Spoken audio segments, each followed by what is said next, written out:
Flying over this arid, parched land, it's almost impossible to envision farming accounts for how some 80% of Afghans survive. This country's in desperate shape. I mean, it's been 30 years of war and strife. In Nangarhar province, the Missouri National Guard's agribusiness development team is helping Afghans restore their once vibrant agriculture sector. Let the Afghans kind of stand on their own feet. Exactly. Kind of get everything, get all the irrigation established. Agriculture may not be the first image that comes to mind when thinking about winning the war in Afghanistan. Because a lot of the insurgency is driven by economics. If the Taliban's providing them something that the government isn't, they tend to go toward the Taliban. Low living standard has the people here desperate for jobs. How many people do you have working with you right now? We have like a 20 group. Good. And each group is 20. That's good to hear. In fields and villages, solar panel wells provide water to the people and parched land. The projects also serve another vital purpose.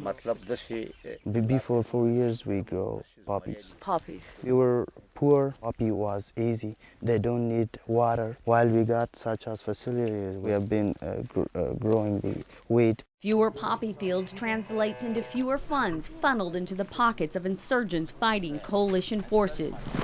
In the midst of all the progress, there are setbacks. See up there where the Frame is there. frames are there. When impoverished Afghans start taking solar panels for their home. Poor family can lightening their house with one panel. But if they're not going to use it for the well, we need the panels back.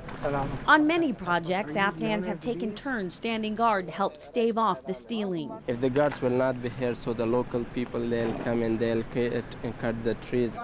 Undertaking the various ventures does not come without great risk to our citizen soldiers who are always a target. Although we're there to build up agriculture and engineering projects, we are an Army unit and we are a military unit whose job is to project force. All right, let's go to work. And so if we're needed, we stand ready to go. Ready to go means an ever-watchful support team standing guard. On a return trip from checking a well, soldiers get word an IED might have been planted to target our convoy. Do you think it was meant for us? We went through town one way, we have to go back. It could possibly be. It could be another convoy. I mean, intel changes here every 5-10 minutes, so Yeah. it's hard to say. Erring on the side of caution, the convoy takes an alternative route back to base. In spite of the dangers and complications, these citizen soldiers say the work is necessary in order to avoid past pitfalls. Things became so desperate here that it allowed a radical government to move in, and they provided a haven for Al-Qaeda and groups that are against the U.S. and the West. This is something that they're going to have a high return on as long as it's managed.